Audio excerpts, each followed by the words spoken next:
Bangladesh authorities accused a container depot operator on Monday of not telling firefighters about a chemical stockpile before it exploded with devastating consequences, killing at least 49 people, 9 of them from the fire service.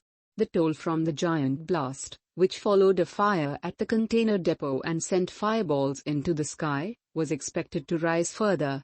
Some containers at the depot were still smoldering on Monday, more than 36 hours after the explosion, preventing rescuers from checking the area around them for victims.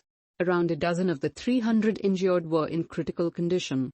The 9 dead firefighters are the worst toll ever for the fire department in the industrial accident-prone country, where safety standards are lax and corruption often enables them to be ignored.